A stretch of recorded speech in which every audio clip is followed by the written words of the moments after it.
Okay बच्चों, आज આપણે સ્વાધ્યાય ચેપ્ટર નંબર 2 નું લઈએ છીએ. આગળના દાખલા તમે ગણ્યા હશે. હવે હું તમને જીડબલઈ નીટ લેવલના વધારાના સૂત્રોના પીડીએફ પણ મોકલી રહ્યો છું, એટલે એ પણ એકાદ બે દિવસમાં ક્લિયર કરી લેજો. આના કદાચ વધારાના લેક્ચર હું સન્ડે મૂકી દઈશ જીડબલઈ નીટના, એટલે રૂટીન લેક્ચરનો સમય આપણો ન બગડે અને તમારું કામકાજ આગળ વધતું રહેશે. હજુ ઘણા બધા બચ્ચા પાર્ટીઓ લેક્ચર જોતા નથી, હોમવર્ક મોકલાવતા નથી. વાલાઓ, સમય નીકળતો જાય છે, જોતાની અંદર છઠ્ઠો મહિનો શરૂ થઈ ગયો, રાઈટ? તમારી માર્ચની એક્ઝામ થશે એટલે જરા સાચવીને કામકાજ કરતા રહેજો, મુશ્કેલી ઊભી ન થાય એનું ધ્યાન રાખતા રહેજો. સ્વાધ્યાયનો દાખલા નંબર 2.15 છે, 2.15.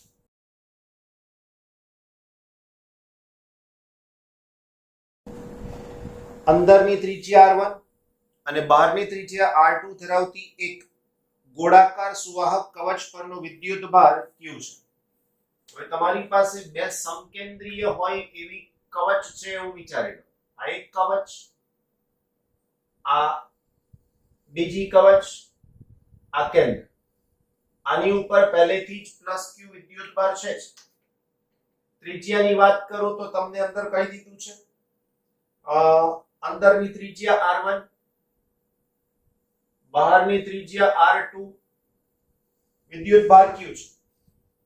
હવે પહેલો પ્રશ્ન આપણને જે પૂછ્યો છે એના આન્સર તરફ જઈએ. કવચના કેન્દ્ર પર વિદ્યુત ભાર q મૂકવામાં આવે છે, એટલે અહીંયા હું q વિદ્યુત ભાર મૂકી રહ્યો છું. તો કવચની અંદરની અને બહારની સપાટીઓ પરની વિદ્યુત ભારની પૃષ્ઠ ઘનતા કેટલી હશે? એટલે એવું સમજો કે આ જાડાઈ છે, બે કવચ છે એવું વિચારી શકો છો, અથવા તો આ આખી એક જ કવચ છે, એની અંદરની અને બહારની ત્રિજ્યા આપેલી છે, લાઈક ધેટ. તો તમારે ઇન્ટરપ્રિટેશન આવું કરવાનું રહેશે કે કવચ એક જ છે, એની અંદરની ત્રિજ્યા r1 છે અને બહારની ત્રિજ્યા r2 છે. આ કવચ છે એ વાહક છે. વાહકનો મતલબ જેટલો ધન વિદ્યુત ભાર હશે એટલો જ ઋણ વિદ્યુત ભાર હશે. તો જો હું આની અંદર q વિદ્યુત ભાર મૂકીશ તો મિત્રો આની અંદર q, તો એની સપાટી, આ વાહકની જે સપાટી છે એમાં અંદર તરફ તમને એટલો જ ઋણ વિદ્યુત ભાર મળશે. ધેટ મીન્સ અહીંયા હું લખી શકું -q. એટલો જ ધન વિદ્યુત ભાર આ બહારની સપાટીને પણ મળશે જ, એવું ધ્યાન રાખો. એટલે અહીંયા બીજો વધારાનો વિદ્યુત ભાર આવશે q, રાઈટ? આ ડિસ્ટ્રીબ્યુશન થયું ચાર્જ, વિદ્યુત ભારનું પુનઃવિતરણ થયું. પ્રશ્ન શું કીધો છે? તો અંદર અને બહારની સપાટીઓ પર વિદ્યુત ભારની પૃષ્ઠ ઘનતા કેટલી હશે? તો આપણે લખી શકીએ વિદ્યુત ભારની પૃષ્ઠ ઘનતા sigma is equal to q upon a. આવું સામાન્ય સૂત્ર છે. આ સામાન્ય સૂત્ર લખ્યું છે. કવચની અંદરની સપાટી માટે આ સૂત્રને રિપીટ કરી દઈએ તો સિગ્મા ક્યાં આગળ? તો કે r1 સપાટી ઉપર ઇઝ ઇક્વલ ટુ -q ના છેદમાં a, પણ a એટલે ગોળાનું ક્ષેત્રફળ, તો લખી શકું 4πr1². That's it. હવે લખી શકું કવચની બહારની સપાટી પર sigma r2 is equal to, ધ્યાન રાખજો બે વિદ્યુત ભાર છે, ધેટ મીન્સ હું લખી શકું q plus q divided by 4πr2². બે વિદ્યુત ભારનો સરવાળો કરવો પડશે, ગુણાકાર નહીં. કદાચ ભૂલથી પીડીએફ માં ગુણાકાર આવી જાય તો તમારે એને સરવાળો સમજવાનો રહેશે, કારણ કે આ બહારનો વિદ્યુત ભાર ઓલરેડી q તો છે જ, એની સાથે આ q ઉમેરાય છે, એટલે આ પ્રમાણે એનો આન્સર થઈ શકશે. That's it. આજ તમારા એમસીક્યુ નવું નથી વાલાઓ, આજ તમારા એમસીક્યુ છે. નેક્સ્ટ બીજો બી શોધવાનું કીધું છે, રાઈટ? તો બી ની અંદર શું કીધું છે? જો કવચ ગોળાકાર ન હોય પણ ગમે તેવો અનિયમિત આકાર ધરાવતી હોય તો પણ બખોલ જેમાં વિદ્યુત ભાર નથી ની અંદરનું વિદ્યુત ક્ષેત્ર શૂન્ય છે સમજાવો. સપોઝ આવો એક અનિયમિત વાહક છે.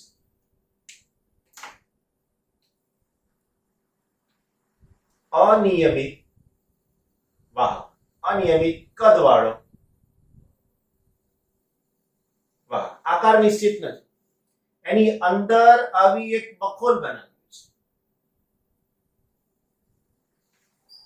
બખોલ માટે આગળ કીધો તો વર્ડ કેવિટી, ખાડો છે. આની અંદર કોઈ જ વિદ્યુત ભાર નથી, કોઈ જ નહીં.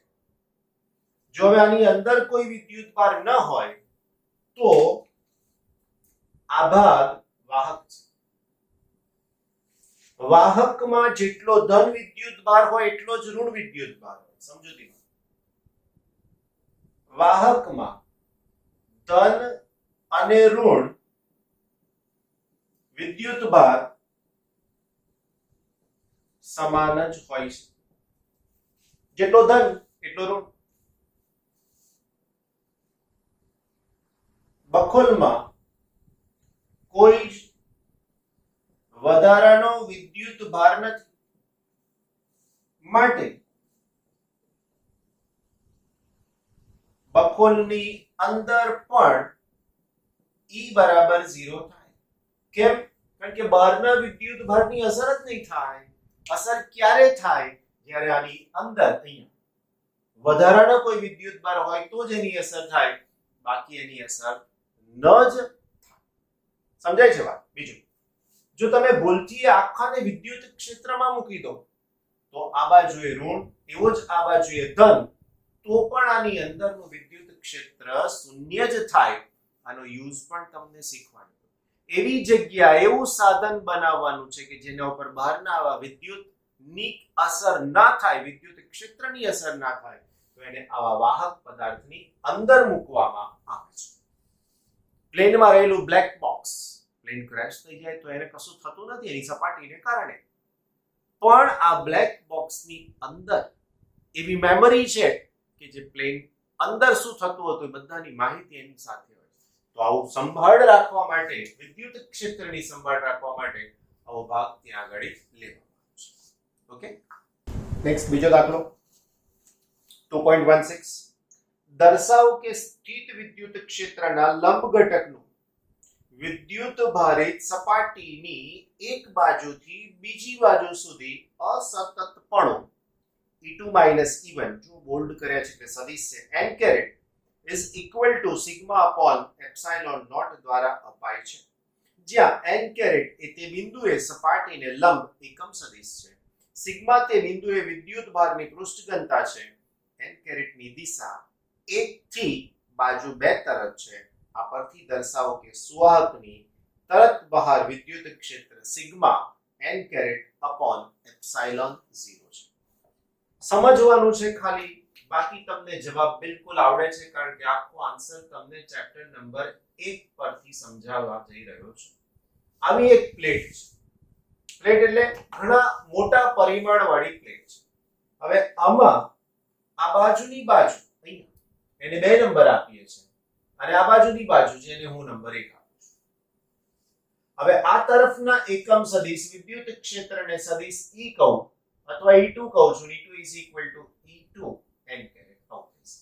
એવું આ બાજુ એનાથી વિરુદ્ધ દિશા છે તો હું અહીંયા લખીશ E1 સદિશ is equal to E1 into n caret, પણ આગળ શું લખીશ? હવે આ સપાટી ઉપર વિદ્યુત ભાર છે જેવું જ કહી દીધું છે પ્રશ્નમાં, તો હું અહીંયા લખી શકું સમતલ સપાટીને કારણે તેને લંબ દિશામાં વિદ્યુત ક્ષેત્રનું સાદું સૂત્ર લખું તો વિદ્યુત ક્ષેત્ર E is equal to sigma upon 2 epsilon 0 થાય. રાઈટ? સપાટી બે તરફ વિદ્યુત ક્ષેત્ર E2 સદિશ is equal to E2 into n caret થાય, અથવા તો આ જ સૂત્ર લખું E2 is equal to sigma upon 2 epsilon 0, અને એની સાથે રાઈટ પ્લસ સમીકરણ નંબર 1. એવી જ રીતે સપાટી એક તરફ આ બાજુ તો E1 is equal to minus sigma upon 2 epsilon 0 into n caret સમીકરણ નંબર 2. તો 1 અને 2 હવે આપણને સ્પષ્ટ કીધું છે તમારે 1 થી 2 તરફ જવાનું છે. આમ તો જો તમે 1 થી 2 તરફ જવાના છો તો અંતિમ આવશે 2 અને પ્રારંભિક હશે 1. તો માટે E2 minus E1 હું અહીંયા સદિશ લખું છું રાઈટ is equal to તમે આમાંથી તો E2 ની કિંમત sigma upon 2 epsilon naught n કરી માઈનસ અને આના minus sigma upon 2 epsilon naught અને n. That's it. તો અહીંયા થઈ શકશે E2 minus E1 is equal to minus plus. તો આન્સર થઈ જશે sigma n caret 2 epsilon naught આ પણ પ્લસ આની સાથે સિગ્મા upon 2 epsilon naught અને n caret બંને સરખા છે તો માટે E2 minus E1 સદિશ is equal to બંને સરખા છે તો 2 sigma n caret upon 2 epsilon naught નીકળી જાય તો આના ઉપરથી આન્સર થાય E2 minus E1 is equal to sigma upon epsilon naught right. હવે તમને પ્રશ્ન થાય કે આમાં અસતતતાપણું ક્યાં આવ્યું? વાલાઓ સતતતાપણું એનો મતલબ શું? તો એવું સમજો કે હું અહીંયાથી આમ જવાની શરૂઆત કરું છું તો આ દિશા એની જ આયા કરે છે તો સતતતાપણું કહેવાય. પણ તમે અહીંયા જોયું અહીંયા વિરુદ્ધ દિશા છે તો દિશા બદલાઈ જાય છે. ખબર પડે છે? હું અહીંથી આમ આવું છું આમ તો આ વિરુદ્ધ દિશા છે અને પછી અહીંયા દિશા એની જ થઈ જાય. ટૂંકમાં એક જ દિશા મળતી હોય તો સતત કહેવાય પણ અહીંથી અહીંયા જાવ ત્યાં સુધી દિશા વિરુદ્ધ છે અને ત્યાંથી આગળ એની દિશા એ જ થઈ જાય છે તો ત્યાં અસતતતાપણું કહેવાય. બીજું જો હું આ સૂત્રનો ઉપયોગ કરવાની સાથે આ બે પદનો n કેરેટ વાળો તો આવું પણ લખાય E2 minus E1 જો સદિશ દિશા બંનેની કાઢી લીધી બંનેના n કેરેટ પણ બહાર લઈ લીધા is equal to sigma upon epsilon naught જે તમારું માંગેલું સૂત્ર છે રાઈટ. એક્ઝેક્ટ આની અંદર વિદ્યુત ક્ષેત્ર કેટલું તો અગેન આ કેવી પ્લેટ છે મિત્રો તો કે વાહક. અને બધી બહુ વાર સમજાયું કે વાહક પ્લેટ હોય તો એની અંદરનું પરિણામી વિદ્યુત ક્ષેત્ર હંમેશા 0 જ હોવાનું છે. That is final. તો એની અંદરનું પરિણામી વિદ્યુત ક્ષેત્ર શૂન્ય છે એ તમારે સમજવાનું રહેશે કારણ એકની દિશા અહીંથી આમ બીજાની દિશા અહીંથી આમ બેની વચ્ચેનો ભાગ કે જ્યાં કોઈ જ વિદ્યુત ક્ષેત્ર હોતું નથી. ધેટ મીન્સ આની અંદર પરિણામી વિદ્યુત ક્ષેત્ર શૂન્ય મળે છે તો આના માટે તમે આ જ આન્સરને 0 લખી શકશો. આની અંદર માટે આન્સરને 0 લખી શકશો. આ જ દાખલાનો બી પાર્ટ છે આપણી પાસે. બી શું છે જો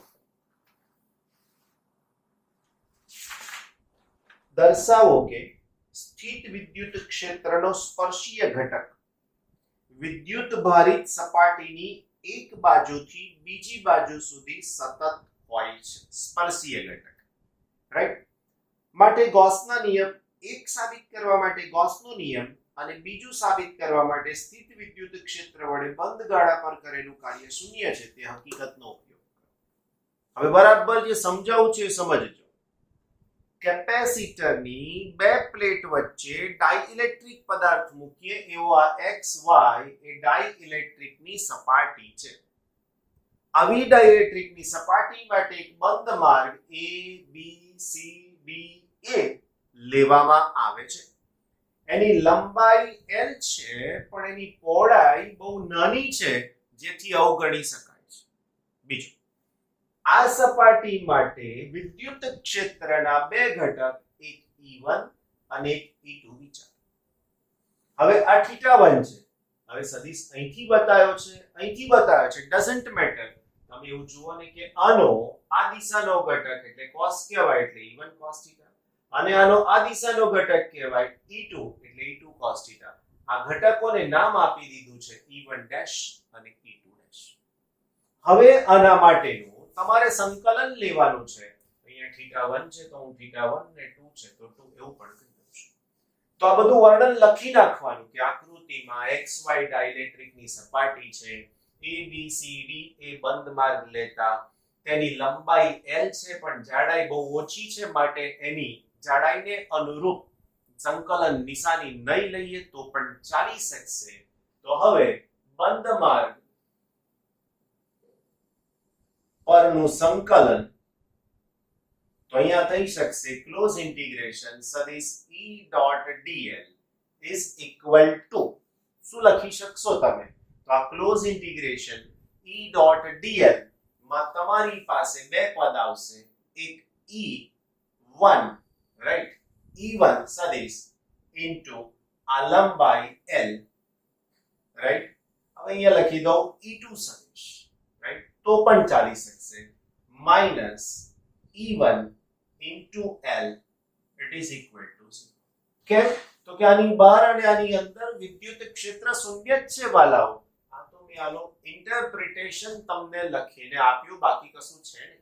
બીજું, હવે આ ડોટ ગુણાકાર છે કાઢી નાખવો હોય તો હું આવું પણ લખી શકું કે E2 cos θ 2 into L it is equal to minus E1 cos θ 1 into L is equal to 0.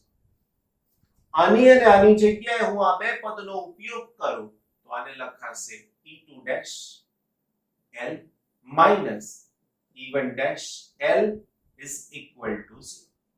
એનો મતલબ કે હવે E2 dash minus E1 dash into L is equal to 0 માટે E2 dash is equal to E1 dash. પણ આમાં E1 dash અને E2 dash છે શું વાલાઓ? તો કે આ E1 અને E2 ના સ્પર્શીય ઘટકો છે. અહીંયા લખી શકાય સદિશ E1 અને સદિશ E2 ના સ્પર્શીય ઘટકો છે. પ્રશ્ન શું કીધો છે ફરીથી જોઈ લો. દર્શાવો કે વિદ્યુત ક્ષેત્રનો સ્પર્શીય ઘટક વિદ્યુત ભારિત સપાટીની એક બાજુથી બીજી બાજુ સુધી સતત સમાન છે. એટલે એક ભાગમાંથી બીજા ભાગમાં તમે જવાની કોશિશ કરો તો આ સતતતાપણું તમને જોવા મળે છે, આની અંદર સાબિત થાય છે. કરેક્ટ?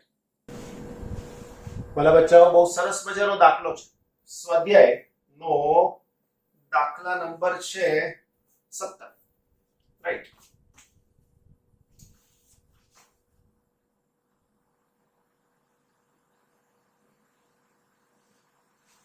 જો શું કહેવા માંગે છે?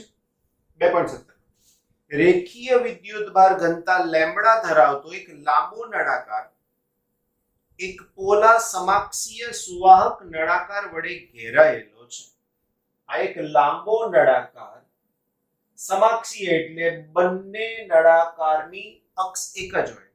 એટલે આ નળાકાર અંદર છે અને આ બહાર છે એવું કીધું છે. બે નળાકારની વચ્ચેના અવકાશમાં વિદ્યુત ક્ષેત્ર કેટલું હશે? હવે ખરેખર આવો પ્રશ્ન બીજા ચેપ્ટરમાં ન હોય. આ પ્રશ્ન થાય પહેલા ચેપ્ટર. એટલે હું તમને પહેલાનો જવાબ તો આપી જ દઉં, પણ સાથે સાથે બીજા ચેપ્ટર પ્રમાણે બીજું શું વધારાનું છે એ પણ ઉમેરીશ એની અંદર. હાલમાં જે છે સમજાઈ દઉં છું. તમને પરીક્ષામાં વિદ્યુત ક્ષેત્ર કીધું હોય 3 માર્ક્સમાં તો એટલું જ શોધવાનું, એનું ધ્યાન રાખજો. પણ ક્યારેક એડિશનલ વસ્તુ આવી શકે છે. સૌથી પહેલા કન્ડિશન, નળાકારની અંદર અને બહારની ત્રિજ્યાઓ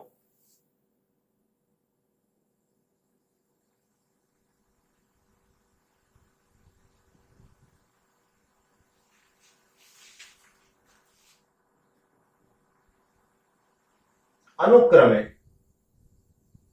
A અને B છે. નળાકારની લંબાઈ L છે.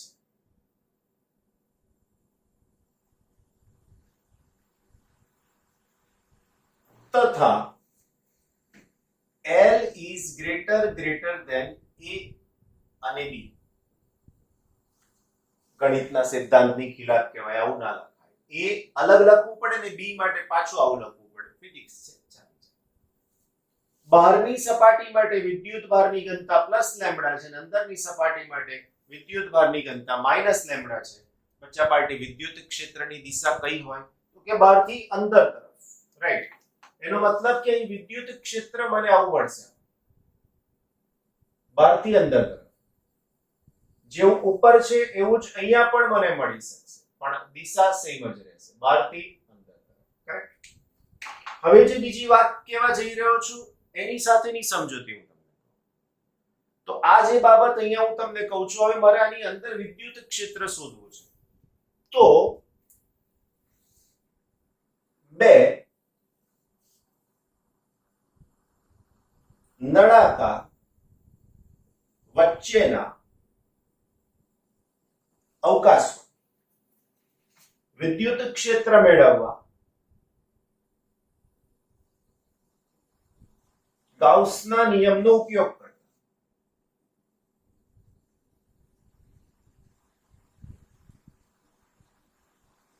રાઈટ. હવે જો હું આ નિયમનો ઉપયોગ કરું છું તો સૌથી પહેલા મને ગાઉસિયન પૃષ્ઠ વિચારવું પડે. આ ગાઉસિયન પૃષ્ઠ કેવી રીતના વિચારવું? તો તમે લઈ શકો છો અહીંયાથી આવી રીતના.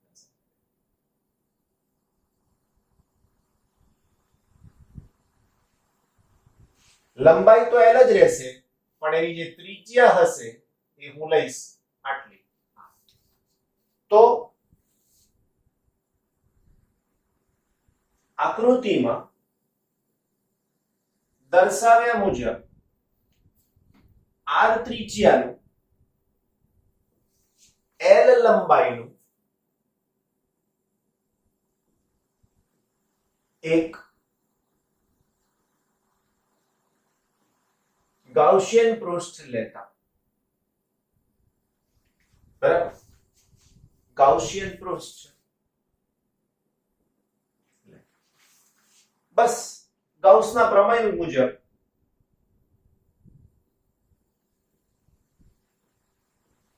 ખબર છે ઇન્ટિગ્રેશન સદિશ E ડોટ સદિશ dA is equal to q ના છેદમાં એપ્સિલોન. હવે ડાયરેક્ટ આન્સર લખવા જઈ રહ્યો છું હું. E r ત્રિજ્યાના L લંબાઈના નળાકારનું ક્ષેત્રફળ 2 pi r L is equal to q, જ્યાં નળાકાર પર વિદ્યુત ભાર છે અને જે ઘેરાયેલો છે તો અહીંયા લખી શકીએ લેમ્બડા ઇન્ટુ L ના છેદમાં એપ્સિલોન 0, કારણ q is equal to lambda into. હવે અહીંયાથી L અને અહીંયાથી L કેન્સલ થઈ જાય તો E is equal to 1 upon 2 pi અને એપ્સિલોન 0 into લેમ્બડા ના છેદમાં. તો આ આપણો એક આન્સર થઈ જશે. This is our answer. જે આપણી પાસે માંગેલો છે એ જ બાબત આની સાથે છે. That's it. બીજી કોઈ જ માહિતી નથી આપી. હવે આ 3 માર્ક્સનો દાખલો ખરેખર કહેવાય ખરો? તો આની અંદર વધારાનું પૂછ્યું છે તમને. બીજું જે પૂછ્યું છે તે ગણો. બે પ્લેટ વચ્ચેનો વિદ્યુત સ્થિતિમાનનો તફાવત, પીડી, પોટેન્શિયલ ડિફરન્સ. તો v નું સૂત્ર છે મારા વાલાઓ, v is equal to minus integration સદિશ E dot સદિશ dr. પણ E અને dr ની દિશા પરસ્પર વિરુદ્ધ છે. રાઈટ. તો આ માઈનસ નિશાની કાઢી નાખીએ તો અહીંયા લખી શકીએ ઇન્ટિગ્રેશન E અને dr. જો સદિશ નીકળી ગયા, કારણ લખી નાખો અહીંયા. કારણ E અને dr વિરુદ્ધ દિશામાં છે. રાઈટ. એટલા માટે માઈનસ નિશાની નીકળી. બરાબર. બહુ સરસ. માટે હવે હું v લગાવું છું તો e ની જગ્યાએ આ પદ મૂકી દઈશ. જે અચળ છે ને બહાર લખીશ. લેમ્બડા અપોન ટ્વાઇસ પાઈ એપ્સિલોન 0 ઇન્ટિગ્રેશન 1 અપોન r અને એની સાથે dr. વાલાઓ લિમિટ પણ જોઈશે મારે શરૂઆત કરવી પડશે એ સપાટીથી અંત આવશે બી પર એટલે અહીંયા લખીશ a to b મારા વાલા મિત્રો સંકલનનું સાદું સૂત્ર જે યુઝ કરીએ છીએ એના જેવું જ કંઈક 11મા ધોરણમાં પણ યુઝ કર્યું હતું છઠ્ઠા ચેપ્ટરમાં integration 1 upon x dx is equal to ln x આ ln એટલે log જ છે બીજું કશું નવું છે જ નહીં ln એટલે એક પ્રકારનો log છે બીજું કશું જ નથી બસ તમારે ખાલી સમજવાનું હતું તો આની જગ્યાએ હું આ પદ મૂકી દઈશ માટે v is equal to lambda upon twice pi epsilon 0 ln r a અને b બસ લિમિટ મૂકી દઈએ બચ્ચા પાર્ટી સો lambda upon twice pi epsilon 0 અહીંયા આવશે ln b minus ln log ના નિયમ તમે શીખ્યા છો તો એ પ્રમાણે હું તમને આનો આન્સર પણ કહી દઉં it is lambda upon twice pi epsilon naught ln b by ln શું શીખ્યા છો log ના નિયમમાં તો ખબર છે તમારી પાસે કારણ કે ln b minus ln a is equal to ln b by a બોલતી અહીંયા સરવાળો હોત તો આ ગુણાકાર થઈ જાય તો આ v મળી ગયા હવે મારે તો જોઈએ છે કેપેસિટન્સ કારણ કે આ બનશે નળાકારીય કેપેસિટર તો અહીંયા લખી શકું નળાકારીય કેપેસિટરનું capacitance C is equal to Q upon V તો મને મળી ગયા મારે Q જોઈએ છે તો હવે Q કેવી રીતે લાવીશ તો આગળ ઓલરેડી શોધી ચૂક્યા છે તો અહીંયા લખીએ નળાકારની સપાટી પર વિદ્યુત ભાર Q is equal to lambda into L હવે જો આ કિંમત અને આ કિંમત અહીંયા મૂકો હું થોડું q નું ફોર્મેટ બદલી નાખું સ્મોલ q કરી દઉં તો હવે મને જવાબ મળશે q ની જગ્યાએ lambda into l divided by lambda upon twice pi epsilon 0 into ln b by a right હવે અહીંયાથી lambda અને lambda કેન્સલ આ આખું પદ ઉપર જતું રહેશે તો હવે મને કેપેસિટરના કેપેસિટન્સનો જવાબ મળી ગયો twice pi epsilon naught l divided by ln b by a compulsory આ સૂત્ર તમને મોડે કરવું જ પડશે ફરજિયાતપણે ધ્યાન રાખજો કારણ આ સાબિતી આપી આપણે આ સૂત્રની એટલા માટે એના ઉપરથી દાખલા પણ પૂછાવાની સંભાવના બહુ જ બધી વધી જતી So that's why બહુ જ કાળજી રાખજો કરેક્ટ નેક્સ્ટ 2.20 નંબર વચ્ચેના દાખલાઓ આપણે થઈ ગયા છે હું ધ્યાન રાખજો 2.20 નંબર a અને b ત્રિજ્યાઓ ધરાવતા બે વિદ્યુત ભારિત વાહક સુવાહક ગોળાઓને એક તાર વડે જોડવામાં આવે છે બે ગોળાઓની સપાટીઓ પરના વિદ્યુત ક્ષેત્રનો ગુણોત્તર કેટલો હશે બીજો આ પરિણામનો ઉપયોગ કરી સુવાહકના તીક્ષ્ણ અને ધારદાર છેડાઓ આગળ સપાટ વિભાગો કરતા વિદ્યુત ભારની પૃષ્ઠ ઘનતા શા માટે વધારે હોય છે તે સમજાવવાનું છે એક્ચ્યુઅલી પ્રશ્ન તમે સૈદ્ધાંતિક રીતે એટલે સાબિત કર્યા વગર પણ સમજાવી શકો પણ અહીંયા તમને વધારે ક્લિયર થાય રાઈટ હું એવું ધારું છું કે એની ત્રિજ્યા ઓછી છે અને બી ની ત્રિજ્યા વધારે છે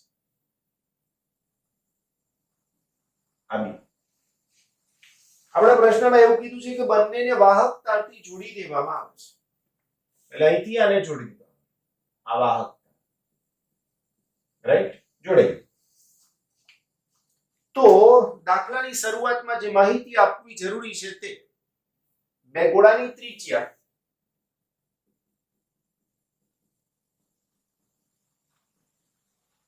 અનુક્રમે a અને b રાઈટ બીજું તેમના પરના સ્થિતિમાન અનુક્રમે V1 અને V2 વિદ્યુત ભાર Q1 અને Q2 તથા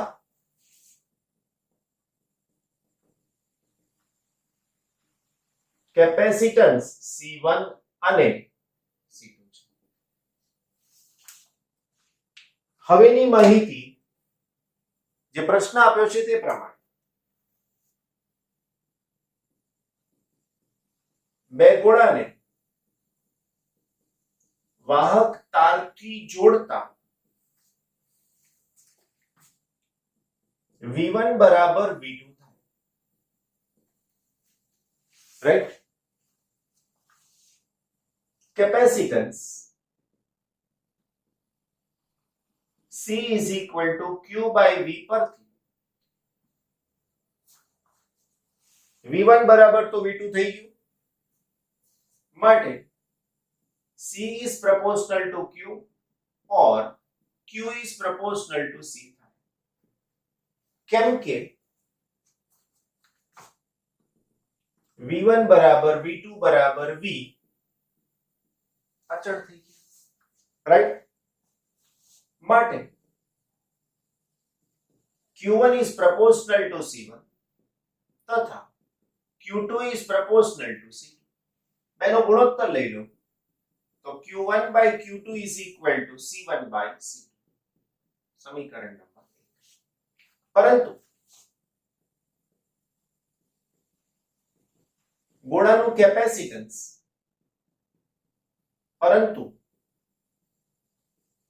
એક ગોળાનું capacitance C is equal to 4 pi epsilon 0 r. માટે C is proportional to R.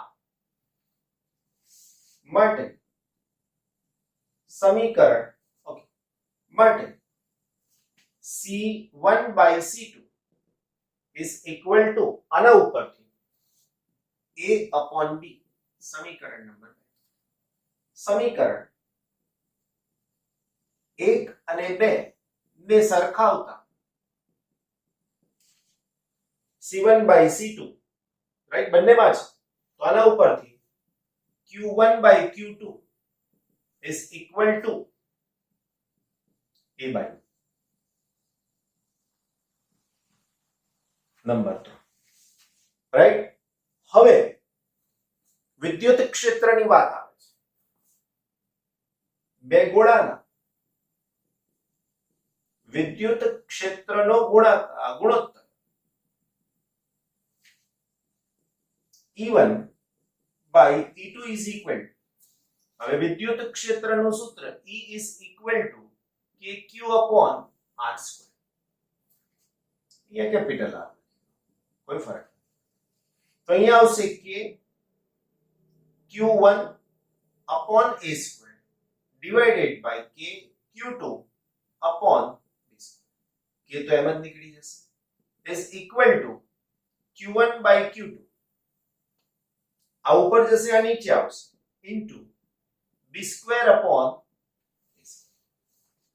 સમીકરણ 3 પરથી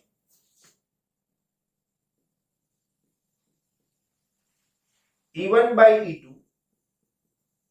is equal to, આ કિંમત લઈ લઉં તો હું અહીંયા લખી શકીશ A by B into B square upon A square, તો એક A એક B cancel, is equal to E1 by E2 is equal to B by A. દાખલો બાકી છો, આટલું પૂરું ન થયું હજી, રાઈટ. તમને કે પૂરું થઈ જવાય ના. વિદ્યુત ક્ષેત્ર E is equal to sigma upon epsilon 0 પરથી E is proportional to sigma, માટે E1 by E2 is equal to sigma 1 by sigma 2, અને સાથે લઈ લો તો is equal to B by A. માટે sigma 1 by sigma 2 is equal to b by a. માટે sigma 1 એટલે પહેલા માટે તો ત્રિજ્યા વ્યસ્ત છે, માટે સિગ્મા is proportional to 1. હવે અહીંયાથી ફિઝિક્સ શરૂ થાય. તમને એમ થાય દાખલો પતી ગયા પછી હા આ તો માહિતી છે આગળના દાખલાઓની, ગણતરીઓની, સૂત્રોની, ગોઠવ્યા છે આપણે જરૂરિયાત પ્રમાણે કન્ડિશનને લઈને. ફિઝિક્સ અહીંયા શરૂ થાય છે. પૃષ્ઠ વિદ્યુત ભાર ઘનતા એ ત્રિજ્યાના વ્યસ્ત પ્રમાણમાં છે. હવે એનો મતલબ કે ધારો કે હું બે ત્રણ સપાટી વિચારું છું. એક સપાટી આવી રીતના વિચારું છું, આવી રીતે. બીજી એક સપાટી હું અહીંયાથી આવી રીતના વિચારું છું, અને ત્રીજી એક સપાટી આવી રીતના વિચારું છું. આની ત્રિજ્યા વધારે છે તો પૃષ્ઠ ઘનતા ઓછી હશે. વિદ્યુત ભાર સરખો જ લઈ લો ચાલો તોય વાંધો નથી. આની ત્રિજ્યા વધારે છે તો પૃષ્ઠ ઘનતા ઓછી હશે. આની ત્રિજ્યા પ્રમાણમાં ઓછી છે તો પૃષ્ઠ ઘનતા, અને અહીંયા સૌથી શાર્પ છે એનો મતલબ કે અહીંયા પૃષ્ઠ વિદ્યુત ભાર ઘનતા સૌથી વધારે હશે. અહીંયા એનાથી ઓછી અને અહીંયા સૌથી ઓછી. એટલા માટે જ ઘરની ઉપર, હિસ્ટોરિકલ બિલ્ડિંગ્સની ઉપર જે પેલા અર્થિંગ માટેના તાર વાપરીને ઉપર જે લગાડીએ છે ને એનો આકાર આવો શાર્પ હોય છે. વિદ્યુત ભાર ત્યાં બહુ ઝડપથી વધી જાય તો એકદમ ઝડપથી નીચે પણ ઉતરી જાય. આવું હોય ત્યાં વિદ્યુત ભારને ભેગા થતા સમય લાગે. અહીંયા શાર્પ એ જ છે, વિદ્યુત ભાર ઘનતા બહુ જ વધી જાય એકદમ ઝડપથી નીચે ઉતારી શકે. જે જગ્યાએ શાર્પનેસ હોય આવી ત્યાં વિદ્યુત ભારની ઘનતા બહુ જ વધારે હોય. તો આ બધી માહિતી તમારા MCQ લેવલે તમને હેલ્પ કરશે. 2.20 નંબરનો સમ.